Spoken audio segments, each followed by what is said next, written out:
Hi everyone, and welcome to today's YouTube tutorial where I'm going to show you some of the basic resist techniques that is easy to do, and I'll be using an array of products and stamps from Stamp Market, scrapbook.com, some dies from Lawn Fawn, even Julie Hickey background stamps and MFT. So I'm going to add a layered process to my technique today.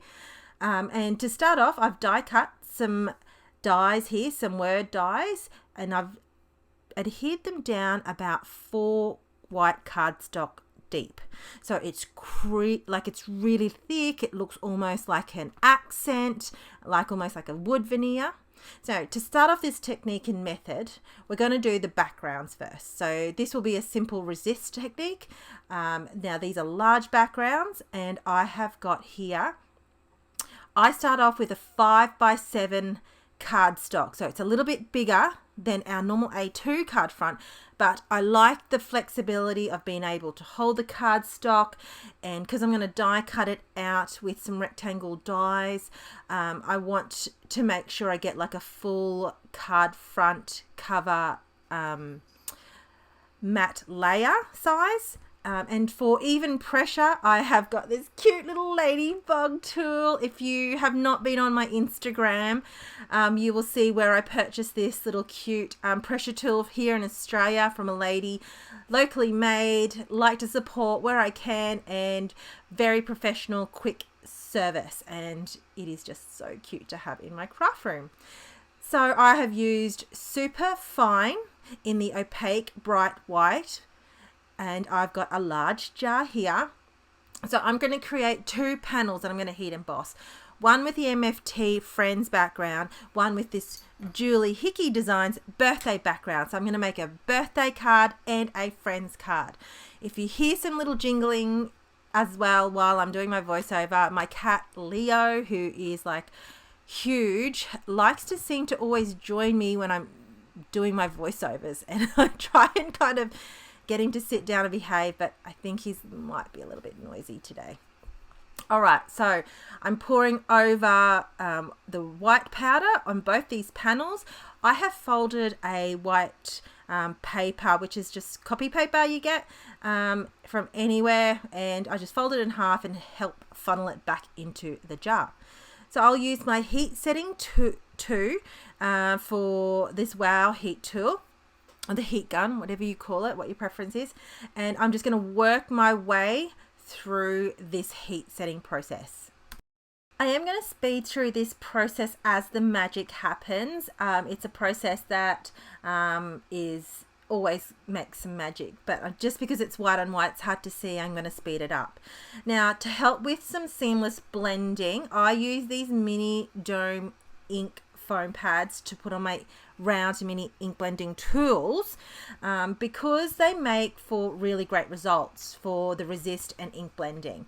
I'm actually going to be really rough-handed when I do my ink blending today. I don't really feel like I want it to be seamless, because I feel like it really kind of, all this text background, it doesn't need to be perfect. Whereas if I was just focusing on an ink blended panel and no textures or techniques or anything like that, I would be really more gentle and circular with my motions. And you can see I'm really rough-handed here with my ink blend resist technique. Now for the ink pads, I am using Catherine Puller ink pads, and I'm using WOW embossing powder white cardstock. It's actually ultra smooth. It's really great for heat embossing on to get crisp, especially like this touch of text or any floral sentiment, intricate details. And also the Catherine Puller inks blend really great on this cardstock as well, and as well as their own cardstock. So I alternate between the two. So for the inks, I'm going to use Apricot, It's a Girl, Serene, and Oh Boy. The Serene and Oh Boy are going to be together, and I'm going to start off with the Oh Boy more heavy towards the top, and the Serene, I'm dragging that more towards the bottom because it's a little bit lighter. So it's almost like a monochromatic and ombre, darker on the top. That's the look I was trying to achieve. I probably didn't achieve it that fantastic, but I wasn't really worried because the end result looks really great. So I'll work through both these panels and I'll speed this process up just a little bit as well.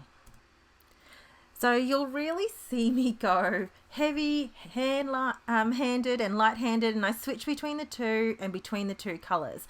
I do this with both background panels, and here's a little bit of a close-up, changing the lighting to see if you can get a better view. And it's a little bit mottled. I'm not really wanting or was striving for perfection with my ink blending for these two cards. I really liked the colors between the two that you could see and how well they blended together. So, you know, it also is something a little bit fun, blending some of your inks and your dye inks together. That's especially if they work really well. I've got the Paper Roses Nested Pierced Rectangles. Now, I find having rectangle dies work really well for me when I have to do like text or I want something really straight, especially like with these text type of backgrounds, because if I was to use a trimmer, I don't know what it is, I'm not that great with getting it straight and to make it match. So, you know, to take the pressure off myself, I tend to cheat and use rectangle dies just so I can get it straight and ready. So I've mounted these panels with foam tape on white A2 cardstock. Now this is Australian size, so I believe we're a little bit different to the American size. So the cards I make are more Australian size, which I believe the UK also work on that same size, A2 card base size. All right, now I added some little bit of detail with the U on this one, just with the apricot, just towards the bottom, just to make it a little bit more ombre-y kind of, so the ink was only on the bottom part of the U, just for something different, just to show you a different way to supposed to do your dies and color them in. And then I also found these stamp sets, well, the U that had a die from the Stamp Market had a coordinating add-on sentiments, so I used that set for that. And then for Friends, that's a Lawn Fawn one, but I found this scrapbook.com heartfelt friendship stamp set in my stash. I am doing more a shop your stash with my card creations and my YouTubes as much as possible. I'm mixing some old with new. It's just my favorite thing. I like to dust off my stamps and give them a little bit of life as well, and then reintroduce them back. So I don't even know if that stamp set or some of this stuff is available to shop with. If I find them, I'll put them in my link and product description below, and you know, otherwise shop your stash, have a look at what you got.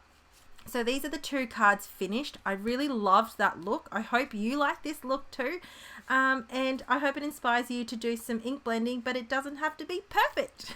So thanks for watching everyone, and I look forward to seeing you again. Bye.